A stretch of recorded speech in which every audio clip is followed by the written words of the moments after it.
ಇವತ್ತು ನಾನು ಮಾಡಿರೋ ಈ ಸಾರು ಮುದ್ದೆ ಅನ್ನೋ ಜೊತೆ ತಿನ್ಲಿಕ್ಕೆ ತುಂಬ ಚೆನ್ನಾಗಿರುತ್ತೆ. ಬೇಸಿಗೆನಲ್ಲಿ ತಂಪಾಗೂ ಇರುತ್ತೆ. ಇವತ್ತು ನಾನು ಮಾಡಿರೋದು ಜಜ್ಜಿ ಮೂಲಂಗಿ. ಮಾಡೋದು ತುಂಬ ಸುಲಭ. ಒಂದು 2 ಮೂಲಂಗಿ ಇದ್ದರೆ ಸಾಕು, 4-5 ಜನ ಊಟ ಮಾಡೋವಷ್ಟು ಸಾರಾಗುತ್ತೆ.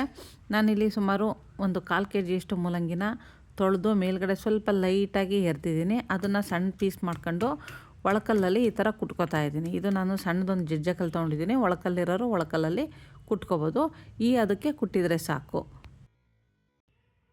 ಈಗ ಮಿಕ್ಸಿ ಜಾರ್ಗೆ ಒಂದು ಬೌಲು ಫ್ರೆಶ್ ಆಗಿ ತುರಿದಿರೋ ಕಾಯಿ ತುರಿ, ಒಂದು ಈರುಳ್ಳಿ, ಸ್ವಲ್ಪ ಬೆಳ್ಳುಳ್ಳಿ, ಖಾರಕ್ಕೆ ಬೇಕಾದಷ್ಟು ಖಾರದ ಪುಡಿ, ಸ್ವಲ್ಪ ಸಾಂಬಾರು ಪುಡಿ ಮತ್ತು ಒಂದು ಸಣ್ಣ ಗೋಲಿ ಗಾತ್ರದ ಹುಣಸೆಹಣ್ಣನ್ನು ತೊಳೆದು ಸ್ವಲ್ಪ ಹೊತ್ತು ನೆನೆಸಿ ಹಾಕ್ತಿದ್ದೀನಿ.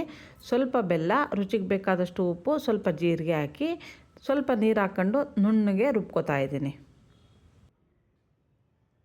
ರುಬ್ಬಿರೋ ಮಿಶ್ರಣನ ಒಂದು ಪಾತ್ರೆಗೆ ಹಾಕಿ ಸ್ವಲ್ಪ ನೀರು ಹಾಕ್ತಿದ್ದೀನಿ. ಮೂಲಂಗಿನಲ್ಲಿ ನೀರಿನಂಶ ಇರುತ್ತೆ, ಹಾಗಾಗಿ ಇದನ್ನು ಒಂದೇ ಸಾರಿ ನೀರು ಜಾಸ್ತಿ ಹಾಕಿ ತೆಳು ಮಾಡ್ಕೊಳೋದು ಬೇಡ.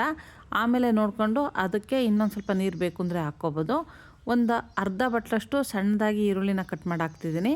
ಒಂದು 2 ಸ್ಪೂನ್ನಷ್ಟು ಕಡಲೆಬೇಳೆನ 2 ಗಂಟೆ ನೆನೆಸಿಟ್ಟು ಅದನ್ನು ಇದರೊಳಗಡೆ ಹಾಕ್ತಿದ್ದೀನಿ. ಕಡಲೆಬೇಳೆ ಈರುಳ್ಳಿ ಎಲ್ಲ ತಿನ್ನಬೇಕಾದ್ರೆ ಬಾಯಿಗೆ ಸಿಕ್ಕಿದ್ರೆ ಚೆನ್ನಾಗಿರುತ್ತೆ. 1 ಸ್ಪೂನ್ ಎಣ್ಣೆ ಕಾಯ್ಲಿಕ್ಕಿಟ್ಟು ಅದಕ್ಕೆ ಸಾಸಿವೆ, ಜೀರಿಗೆ, 1 ಕೆಂಪು ಮೆಣಸಿನ್ಕಾಯಿನ ಮುರಿದಾಕಿ ಸ್ವಲ್ಪ ಫ್ರೆಶ್ ಆಗಿರೋ ಕರಿಬೇವಿನ ಸೊಪ್ಪು ಹಾಕಿ ಚಟಪಟ ಅಂದಮೇಲೆ ಅದನ್ನು ಈ ಸಾರೊಳಗಡೆ ಹಾಕಿ ಇದನ್ನು ಹಾಗೆ ಅರ್ಧ ಗಂಟೆ ಮುಚ್ಚಿಟ್ಟು ಆಮೇಲೆ ಊಟಕ್ಕೆ ಬಳಸಿದರೆ ತುಂಬ ಚೆನ್ನಾಗಿರುತ್ತೆ. ಯಾಕೆಂದರೆ ಹುಳಿ ಉಪ್ಪು ಎಲ್ಲ ಚೆನ್ನಾಗಿ ಹೊಂದ್ಕೊಂಡಿರುತ್ತೆ. ಇದೇ ರೀತಿ ನೀವು ಮಾಡಿ ನೋಡಿ. ಚೆನ್ನಾಗಿದೆ ಅಂದರೆ ನನಗೆ ಕಾಮೆಂಟ್ ಮಾಡಿ ತಿಳಿಸಿ. ನಮಸ್ತೆ.